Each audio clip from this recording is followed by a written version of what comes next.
Okay, so we finally got them. The first real consumer designs for Google smart glasses, made with Gentle Monster and Warby Parker, revealed at I/O 2026. And the Gentle Monster pair, in my opinion, is the boldest move anyone has made in this category. Because who on earth puts their first ever AI glasses inside a frame this brave? I'll explain why that matters more than people are catching. And then there's Gemini.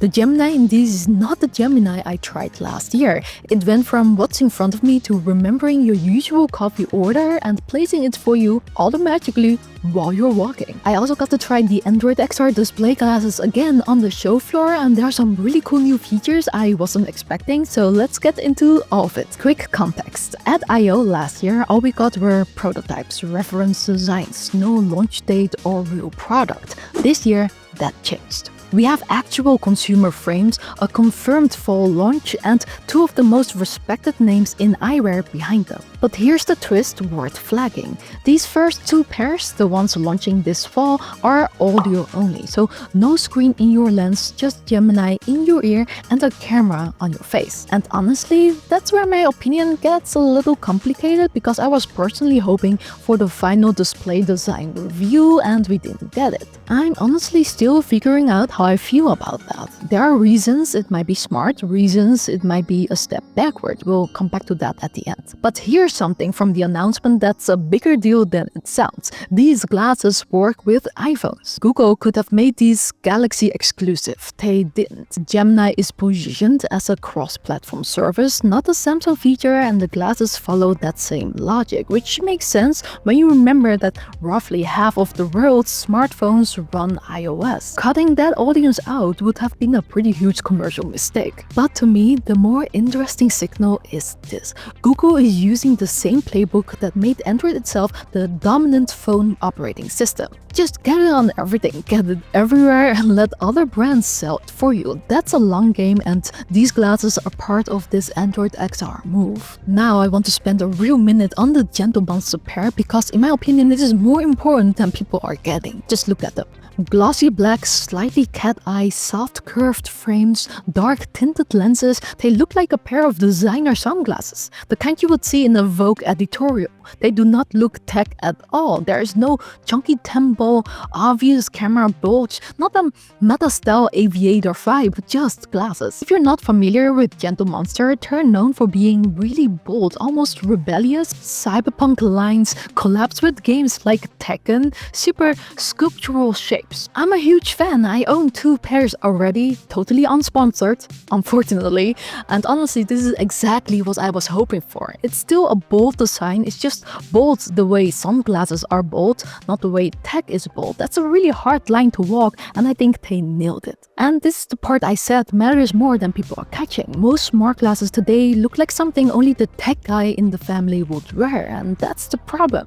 If you're watching this, you've probably already tried smart glasses, or you're at least curious. But ask yourself, would your partner wear them? Your friend who doesn't care about XR? Your mom? Probably not. The Gentle Monster pair is the first time I've looked at smart glasses and thought the people in my life who would never touch a Ray-Ban Meta would actually wear these, and that's how this category goes mainstream. Because here's the pattern.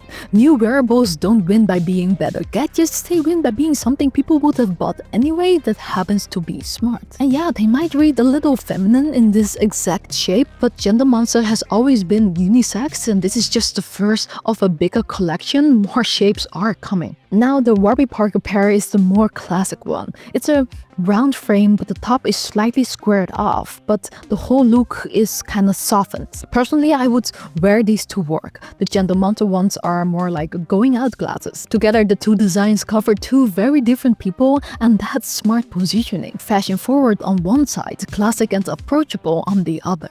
Okay, but the design is only half the story, because once you see what Gemini can actually do on these things, the bigger picture clicks.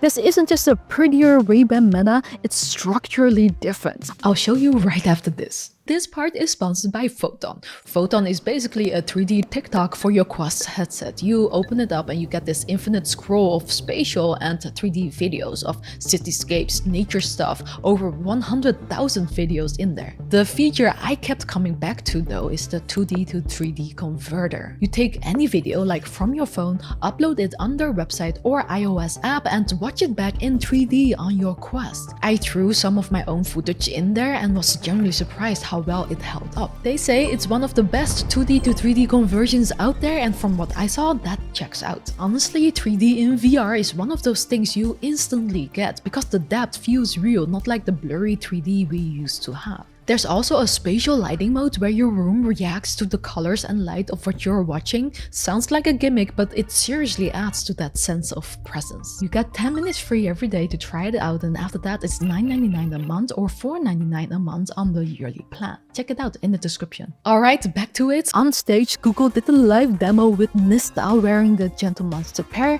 and the keynote speaker wearing the Warby Parker pair. What they showed was a chain of things, not just one feature, and that's the part to pay attention to. First, Google Maps. No phone in hand, she just said, "Hey, can you navigate me to the place I met Gianna last week?" And Gemini remembered. It pulled the location from her memory, started navigation, and then offered on its own to add her usual coffee stop on the way. That's not just voice maps, that's contextual memory. And then she said, "Gemini, can you put my usual order in at that coffee shop?" And here's the part that blew the room. Gemini opened DoorDash on her phone, tapped through the screens itself, ordered the cold brew, and asked her to confirm. She said yes and add a 20% tip, done.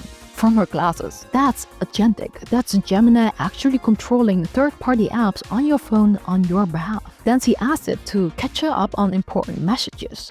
Gemini read her muted family group chat, intelligently picked out that her family was meeting for dinner at 7 p.m. and so she said, "Add that to my calendar," and it was able to tap into her calendar to do just that. This is the thing, right? Google has Maps, Gmail, Keep, Calendar, Photos, Docs, YouTube, Android itself, all the things you use every day. When Gemini lives on your face and can talk to all of that, plus third-party apps like DoorDash, you stop reaching for your phone for that small stuff. That's the actual pitch. They also showed the glasses pairing with the Pixel Watch, so if you snap a photo with the glasses, it shows on your watch immediately. Small thing, but it sells the ecosystem play. Android XR isn't just glasses, it's glasses plus phone plus watch plus eventually the headset. And then Nano Banana, Google's image generation. Nista took a photo of the audience and asked Gemini to make it cartoonish and add a giant blimp in the sky that says Google I/O 2026 in fun colors. And it just did it live on stage. And by the way, Nano Banana is the same model that now powers Google Pix, the new image editor Google announced at I/O. It's the same engine, just a different product. Now is making a cartoon blimp the most life-changing feature on Earth? No, but this is the part most people miss when they see the demo. Nano Banana isn't really the point. The point is that whatever Google ships into Gemini, these glasses could automatically inherit. Think about what else Google just announced at I/O. Gemini Spark, a personal agent that runs 24/7 in the cloud and takes actions on your behalf. Anti-gravity, an agentic coding environment that can build working software for you. Gemini Omni, which generates any kind of content from any kind of input. In theory, all of that can live on your face. So sit with that for a second. The same glasses that ordered your coffee today could soon help you draft a marketing document on a walk, or spin up a working prototype of an app idea by just talking it out. Whatever Gemini becomes, these glasses become, and anyone could do it, and that's going to be insane. And the display versions of these glasses, which I got to try again on the show floor,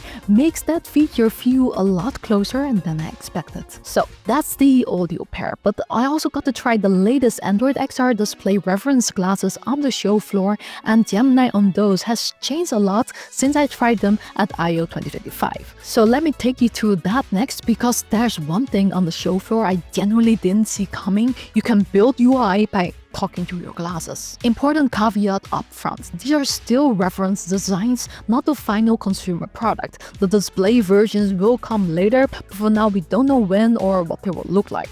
So treat this as a tech preview, not a product review. This time, the reference pair had tinted lenses, and one thing I noticed with the tint, the display is way less visible from the outside, which is exactly what you want privacy-wise. Most of the time, the people around me couldn't really tell that I was wearing a display, let alone read what was on it. From certain angles, you can still catch a faint glow, but it's way more subtle than what I tried last year. Now, Gemini. Last year, I could basically ask it about things in front of me. Cool, but limited. This year, they added the connection to your digital life, so it becomes a conduit between the physical world and the digital one. That's a whole new mental model. During my demo, the demo lead opened up a physical recipe book, and I said, "Hey Gemini, can you look at this recipe and save it to Google Keep for me?" Gemini perfectly extracted the recipe out of the real book in clean text and saved it to the phone from a printed book with my eyes. My demo person said he does the same thing with wine bottles in stores, and he would say, "Save this to Keep and also attach the price and the wine rating, and then done." That's genuinely productive, not a party trick. But what's new this time is widgets. You can create any widget by voice. You can just say what you want and Gemini builds it. Imagine if subscribing worked like that. You would just whisper "Cast, smart glasses, no hype," and it would happen. Until then, the button is the manual version. 2 seconds, easy. Now for the widgets, if you needed a Google I/O countdown timer, done. Flight tracker, done. You can pin them and swipe through them on the temple of the glasses. That's the part I genuinely didn't see coming. You can generate these useful UI on demand just by talking, and you would see it in your glasses. For translation, they showed me Spanish and the subtitles appeared in Lens. There's also an audio mode now where instead of reading, you can hear the translation, and now the audio is tuned to actually match the speaker's voice, which is a wild detail. Quick aside. My guess is most of these features carry over to the audio-only Gentle Monster and Warby Parker pairs too, just delivered through your ear instead of a display. It's kind of like the same brain, but just on a different surface. That's an assumption though, not confirmed by Google, but we'll know for sure this fall. Nano Banana is on the display version too, so we took a photo on site and turned the conference floor into a Baldur's Gate scene. Chary was on the frame and Gemini turned her into Shadowheart. I tried this at MWC earlier as well with a stack of books and a Spider-Man, and it worked there too, so I had a reference. What surprised me this time was the speed of the handoff. You press the capture button on the glasses, 1 second, you get the photo and it's already on your phone. The actual generation took about 45 seconds, but it happens in the background. It's an agentic process, so you can keep doing whatever you're doing and the glasses will ping you when it's ready. That's a small UX win, but it makes the feature actually usable. Speakers are tuned by Samsung in partnership with Gentle Monster and Warby Parker, and for framed speakers, they sounded really good to me. Loud, clean, that's not always a given with open-ear glasses. But quick comparison, because I know you're thinking it, the Ray-Ban display, which I covered a while back, now supports third-party apps too, which is awesome, and there's a video on that coming soon, but Google still has the home field advantage on the assistant side, simply because of how many products Gemini already plugs into. And then on the hardware side, this category also includes even realities, the upcoming Apple stuff, and obviously Meta, so we'll see how it shakes out, but Google just made this a real fight. Okay, earlier I said I was still figuring out how I feel about the audio-only launch. Here's where I've landed. There's a case for it being smart. A display adds weight, eats battery, makes the frame thicker, and might have killed the design that makes this whole product worth talking about. Going audio-only first means lighter glasses, all-day battery, and the frame Gentle Monster could actually put their name on without compromise. It also gets Google's intelligent eyewear onto faces, including iPhone faces, before Apple is anywhere close to shipping. That's a real land grab. There's also a case for it being a step backward. Audio-only AI glasses are not new. Meta has been shipping that category since 2023. And a lot of what makes Gemini magical, the translation subtitles, the widgets, the in-lens maps, all of that is visual. Without the display, you're describing magic instead of showing it. And if you're an early buyer this fall, you're going to feel that the moment the display version drops. So where I personally land, this is a smart move for Google and a small step backward for me. If you're a Google Google, this is the right call. If you're me who wanted the full vision on stage, it's a year of waiting. And then a few things I genuinely can't tell you yet because nobody can. One, we still didn't get to try the audio version, so what's battery like in real conditions? How smart is Gemini really? None of that is proven. Two, pricing is not announced. Analyst estimates puts it around $600 to $900, which would be premium. Three, privacy. Google and Samsung haven't exactly detailed the data policy yet, so for glasses that listens, see and have Gemini reading your text, that's a conversation we need to have, and I'd rather have it before fall than after. Now, last week I made a prediction video on these. I called the Gentle Monster and Warby Parker designs, but I did not have Samsung on my bingo card for this specific pair. I assumed they would ship their own audio glasses, possibly the leaked Jinju, but the specs match a little too well, so Jinju might have been this all along. I'll put the link in the description if you want to see what else I got right or wrong. But if true, then these could be the leaked specs for the audio versions. 12 megapixel Sony sensor, Snapdragon AR1, 55 mAh battery,